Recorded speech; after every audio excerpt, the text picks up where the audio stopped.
Today I wanted to share my list of 22 new VR games still to come this year that I think people should either know about or potentially be excited for. And as always, let me know your thoughts down in the comments which games you're looking forward to, and if you enjoy the video, please feel free to leave a like. First up in today's video, we have Zero Caliber 2 coming October 30th. Now, Zero Caliber on PCVR was one of the OG VR tactical shooters, and after playing Zero Caliber 2 in early access on PCVR and previously reviewing it on the Quest, I think it's safe to say the devs are clearly going all out with new upgraded graphics and reworked combat for the remaster of Zero Caliber 2. It's got a full single player campaign spanning over 12 missions, which can also be played in co-op, and there's also going to be PvP for up to 4 players, but unfortunately there's no crossplay at the moment planned with the Quest version. This does make me worry about the PvP player count side of things, but personally I'm actually looking forward to playing this as a single player, and I'll be dropping my full review in the coming days. Next up we have Gunman Contracts, and this is easily one of my most anticipated PCVR games of 2025. This is a fully standalone version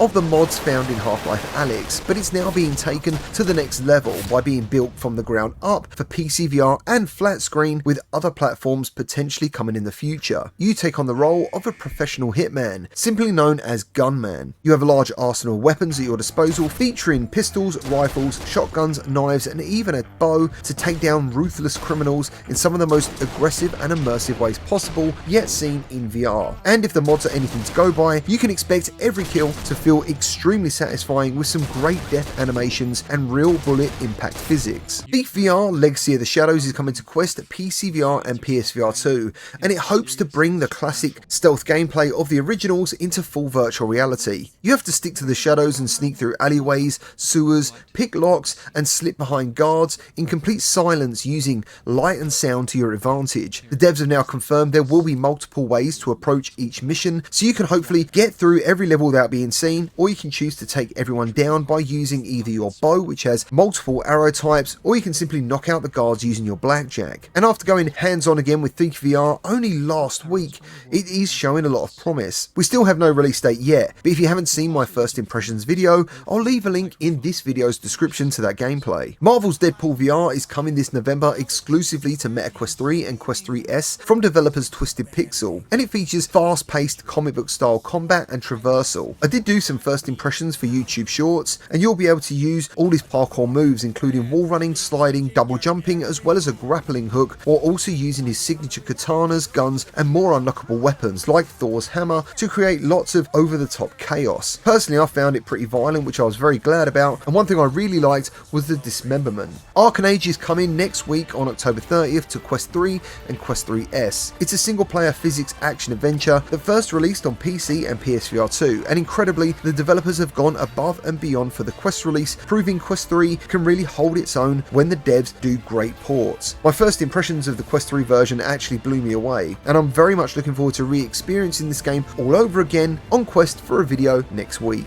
On November 13th, we get Tracked Shoot to Survive on Quest 3. You crash land your plane after being shot down by smugglers over Canada, and you play a character called Alex Hart, who is on a mission to save his sister from some drug smugglers. You must use bows, rifles and scrap-built gear, and you have to track and hunt wildlife while crafting items on the fly. It's actually looking a really tense exploration adventure and could be really cool. On November 6th, we finally get our VR hands permanently on Triangle Factory's newest game, Forefront, for PCVR and Quest. It's launching in early access with 4 maps after doing 2 rounds of intense beta playtesting. 2 factions go at it made up of 16 versus 16 players, and they are broken down into 4-player squad types, which is optional by the way, and the vehicles featured are tanks, helicopters, jet skis, quad bikes and more, plus destructible environments. There's over 20 weapons with multiple upgrades to unlock, unique class gadgets, and 2 modes currently called Rush and Conquest. Now for me, this is one of the most engaging online shooters I've actually played in years, and it really captures that Battlefield in VR gameplay. Next up we have Aces of Thunder, which I hope will come this side of Christmas, but obviously we don't know, to PCVR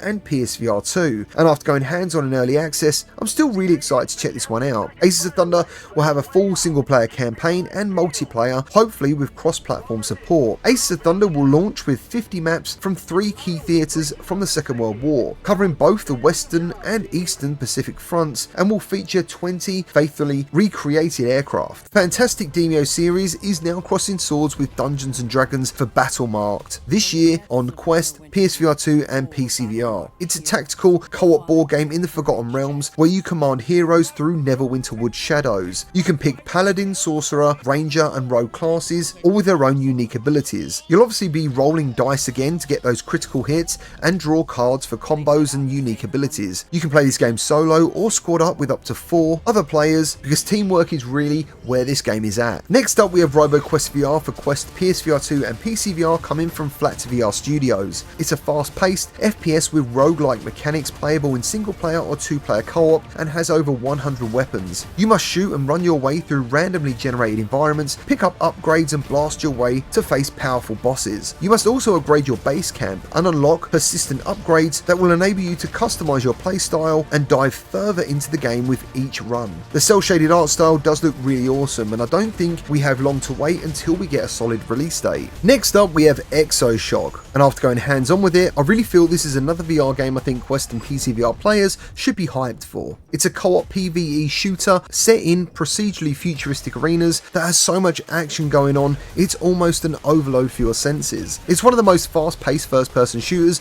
I've ever played and feels like a real adrenaline rush, especially with the gun-shaking camera that might put some people off, but personally I loved it. If you haven't seen it before, check out my gameplay via the link in this video's description, and then I'm sure you'll agree with everything I've said so far. Remnant Protocol is a meta-funded VR space sim, and it's coming later this year to Quest and PCVR. In Remnant Protocol, you'll be part of a rebel alliance called the eponymous Remnant, and you have to take down the oppressive Empire, and only you can stop them. You'll be in the cockpit engaging in dogfights between the missions of the campaign that have some strategy elements. You'll be doing research, plan manufacturing, gathering intelligence, recruiting pilots, forging alliances, and then set off as a group to take on the next mission. Next up we see enhanced games return to VR with LUMINES Arise, which is coming to PCVR and PSVR2 at some point in 2025. LUMINES was one of my favourite puzzle games on the PSP, and knowing what a masterful job they did with Tetris Effect for VR, I have nothing but high expectations for this one. You will journey through 30 stages of sensory wonderlands ranging from the lush jungles to the buzzing streets of Tokyo. And this version of LUMINES will feature a new burst mechanic,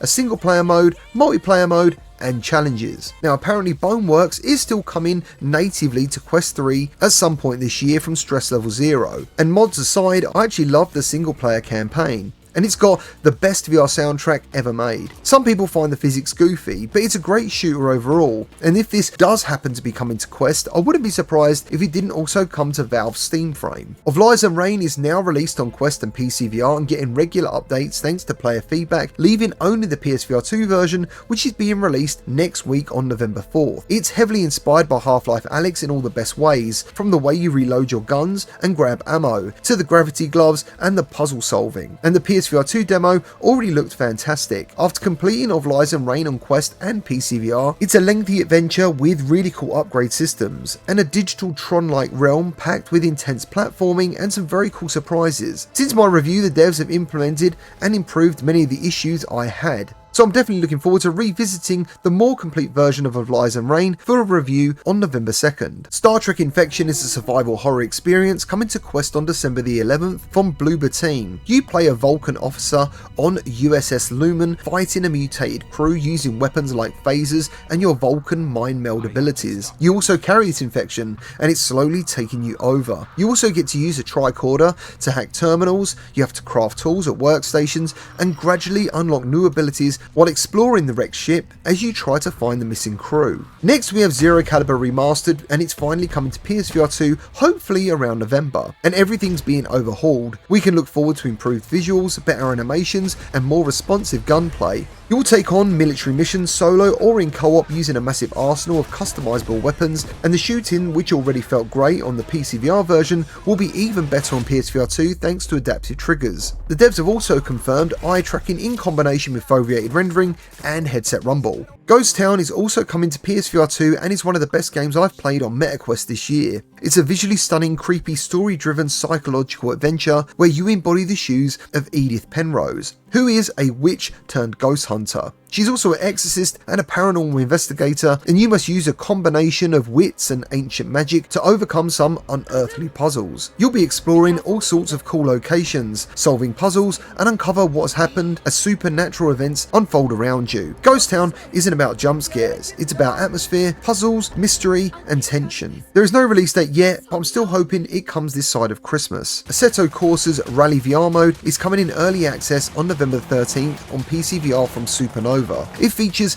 20 miles of laser scan tracks over 4 iconic stages, and there's 10 plus iconic rally cars like the Lancia Delta with realistic physics and dynamic weather. I've not been this excited for a rally game in a long time, and I hope the hybrid VR mode is well implemented because that definitely hasn't been the case in the past. Next up, we have another great looking PCVR war game called the Mighty 8th VR, which puts you in the cockpit of a B-17 flying fortress at the height of a strategic bombing campaign over Europe. And the most exciting part of this game is that it's got online co-op for up to 9 players, and if you can't get that many players with you, you'll have AI to assist you. There's no release date yet, but this looks really good. Rush VR back in the day was pure adrenaline on the original PSVR. You'll be flying down mountains, through canyons and forests at breakneck speeds, and the closer you get to the ground, the faster you can go. It will be releasing with over 90 tracks. It also features a free flight mode, but it's the multiplayer that I'm really excited for. And obviously in PSVR2, we will get full haptics, a native 90Hz refresh rate, and 120Hz on Pro by the way,